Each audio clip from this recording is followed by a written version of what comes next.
Hello friends, welcome to Rishi kitchen. Famous ಕರಾವಳಿ ಶೈಲಿಯ ಕೋರಿಗಸಿ ಹೇಗೆ ಮಾಡೋದು ಅಂತ ನಾನು ತೋರಿಸ್ತಾ ಇದ್ದೀನಿ. ಇದಕ್ಕೆ 2 ಕಪ್ಪು ತೆಂಗಿನಕಾಯಿ ತುರಿದಿರೋದು ಹಾಕೊಂಡಿದ್ದೀನಿ. 2 ಟೈಪು ಕೆಂಪು ಮೆಣಸು, ಒಂದು ಬೇಡಿಗೆ ಮತ್ತು ಗುಂಟೂರು ಮೆಣಸು ಹಾಕ್ತಾ ಇದ್ದೀನಿ. 1/4 ಸ್ಪೂನ್ ಮೆಂತೆ, ಅರ್ಧ ಸ್ಪೂನ್ ಕಾಳು ಮೆಣಸು, ಒಂದು ಸ್ವಲ್ಪ ಈರುಳ್ಳಿ, ಒಂದು ಸಣ್ಣಕ್ಕೆ ಹುಣಸೆ ಹಣ್ಣು, ಆಮೇಲೆ ಒಂದು ಫುಲ್ಲು ಬೆಳ್ಳುಳ್ಳಿ ಮತ್ತು ಸ್ವಲ್ಪ ಜೀರಿಗೆ 1/4 ಸ್ಪೂನ್ ಅಷ್ಟು ಹಾಕಿ ಚೆನ್ನಾಗಿ ಫೈನ್ ಪೇಸ್ಟ್ ಮಾಡ್ಕೊಳ್ಬೇಕು. ಆಗಲೇ ಇದು ತುಂಬ ಟೇಸ್ಟಿಯಾಗಿ ಬರುತ್ತೆ. ಈಗ ಒಂದು ಪಾತ್ರೆಗೆ ನಾನು 2 ಸ್ಪೂನ್ ಎಣ್ಣೆ ಹಾಕಿ ಒಂದು ದೊಡ್ಡ ಈರುಳ್ಳಿನ ಚೆನ್ನಾಗಿ ಫ್ರೈ ಆಗೋಕ್ಕೆ ಬಿಡಬೇಕು. ಈಗ ಇದಕ್ಕೆ 1 kg ಅಷ್ಟು ನಾನು ಚಿಕನ್ ಯೂಸ್ ಮಾಡ್ಕೊಳ್ತಾ ಇದ್ದೀನಿ. ಇದು ಫುಲ್ಲು ಕ್ಲೀನ್ ಮಾಡಿರೋ ಚಿಕನ್ನು. ಇದಕ್ಕೆ ಒಂದು ಸ್ವಲ್ಪ ಅರಿಶಿನ ಹಾಕಿ ಚೆನ್ನಾಗಿ ಬೇಯಕ್ಕೆ ಬಿಡಬೇಕು. ನಾವು ಫಸ್ಟ್ ಚಿಕನ್ನ ನೀರು ಹಾಕಿ ಬೇಯಿಸಬಾರ್ದು, ಹಾಗೆ ಬೇಯಿಸಬೇಕು ಫ್ರೆಂಡ್ಸ್.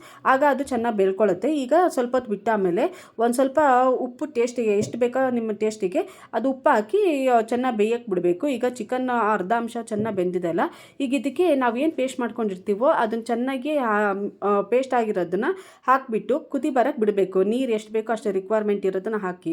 ಈಗ ನೋಡಿ, ಈಗ ಚೆನ್ನಾಗಿ ಕುದಿ ಬಂದಿದೆ, ಆ ಸೈಡೆಲ್ಲ ಎಣ್ಣೆ ಬಂದಿದೆಲ್ಲ, ಆಗ ಅದು ಫುಲ್ ರೆಡಿಯಾಗಿದೆ ಅಂತ ಅರ್ಥ.